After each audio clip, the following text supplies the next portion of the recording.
Akram, saya pun dah, kita dah cerita soal rasuah ni puluh tahun dah. Kita cerita keterusan ni puluh tahun dah. Negara kita ni pun, saya rasa kalau LCS ini dibiarkan, 6 bilion, 9 bilion ni selesai, tanpa ada apa-apa yang macam saudara Iswadi sebut tadi lah. Tak bersetuju pun saya kena bersetuju. Ini pengkhianatan pada negara. Kalau di luar negara, tembak. Dalam negara, saya tak tahu apa yang sepatutnya dilakukan. Tapi penghinaan kepada Yang di-Pertuan Agong sepatutnya menjadi salah satu daripada option yang ada. Akram Shah, macam mana benda ni kita dapat atasi? Mohon sikit pencerahan. Bagi sikit jalan ni. Tanpa mengira parti politik punya solution semata-mata. Pada saya pokok pangkal masalah kita ini adalah pembudayaan rasuah dah semakin menjadi-jadi dalam masyarakat kita. Kita tak perlu tengok terlalu jauh lah. Saya pernah menceritakan, saya tak ingat saya ceritakan di sini ataupun di forum lain, tapi saya pernah menceritakan tentang budaya Ejaz. Budaya Ejaz ni adalah budaya yang sedia ada dalam masyarakat kita.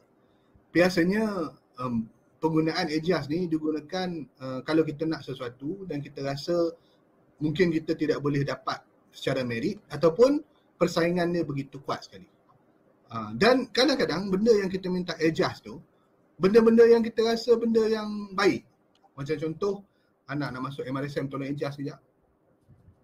Anak takut tak layak PTPTN tolong Ejaz sekejap. Ini kita anggap ni benda baik sebab untuk anak kita belajar kan. Iyalah benda tu memanglah baik, tapi tak kata matlamat tu kita tak diajar yang matlamat mahalakan cara. Kalau tempat yang kita dapat dengan Ejaz untuk anak kita sebenarnya mengalihkan rezeki daripada orang yang sepatutnya dapat.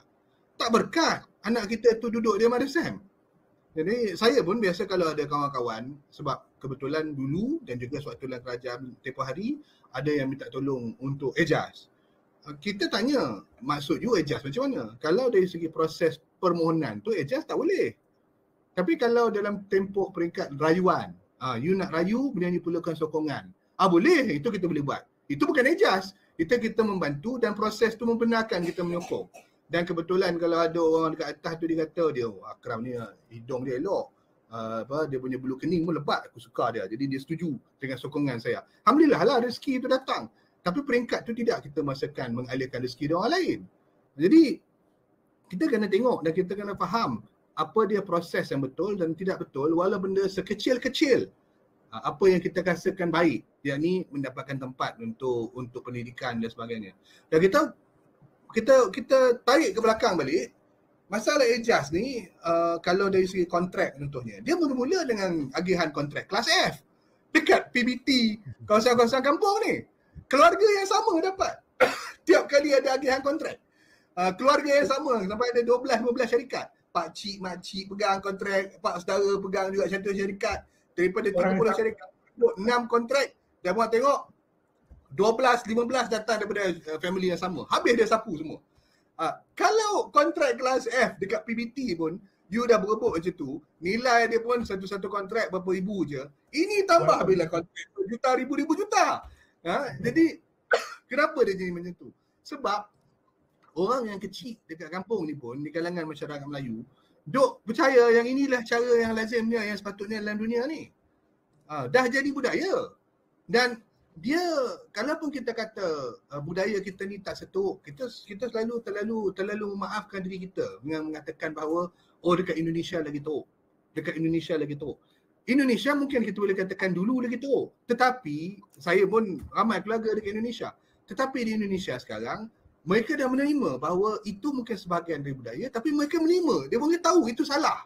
Dan mereka cuba beralih daripada budaya tersebut. Tetapi kita tak terima pun benda tu salah. Kita anggap itu sebagai satu lumrah dunia. Memang kena buat macam ni. Ini selalu kita dengar. Ini Akram kita kena buat. Sebab kalau tak kita tak dapat. Memang cara dia macam ni. Bukan cara dia macam ni. Caranya jadi macam ni. Sebab ada orang yang tak cukup elok nak dapat lebih dan dia sepatutnya dapat dari segi rezeki dia. Kalau kita tak mula pembudayaan ni daripada kecil, daripada anak-anak kita, dan tidak mulakan pembudayaan ini daripada memberikan mereka pengetahuan dan penilaian daripada yang sekecil-kecil ni, dia tak akan berkesan. Tetapi pada masa sama, saya sebagai orang korporat percaya bahawa change management starts at the top. Perubahan pembudayaan bermula di peringkat teratas. Kalau selagilah Datuk Seri Najib Tuan Razak tak pakai baju oren, parah budaya Melayu ni. Selagi Datuk Seri Najib tak pakai baju oren, membuktikan bahawa memang jelas kepada masyarakat Melayu yang orang jahat memang patut malu, memang akan dipenjarakan, memang akan dihukum. Tetapi dibenarkan berleluasa dan menyebarkan dakwah yang rasuah tu tak perlu malu. Masa itulah kemusnahan di kalangan masyarakat kita akan berterusan. Dan itulah sebabnya kita mungkin biasanya kalau ada pendengar-pendengar bukan Melayu dengar kita cakap pasal Melayu je ni mula cuak lah masa ni. Tapi kita kena terima juga hakikat. Negara kita ni sebagai satu negara demokrasi yang majoritinya masyarakat Melayu, isu besar dia adalah kepimpinannya, kepimpinannya akan dari segi just the sum of numbers lah, akan daripada masyarakat Melayu. Tapi macam mana masyarakat Melayu ni nak pimpin negara kita kalau dia punya pemimpin itu tidak ada kebersihan untuk meyakinkan masyarakat lain bahawa memang ada hak untuk kita memimpin negara kita ni. Kalau kita membawa negara kita ke arah jahanam dengan rasuah yang berleluasa dalam budaya kita. Jadi yang kita kena mula-mula buat, yang kita memang kena buat, bukan mula-mula buat, tapi benda yang kita kena buat adalah pembersihan dan pembetulan budaya kita. Dan langkah pertamanya adalah kepala-kepala busuk dekat atas tu kita kena cantas dulu. Itu yang kita kena buat.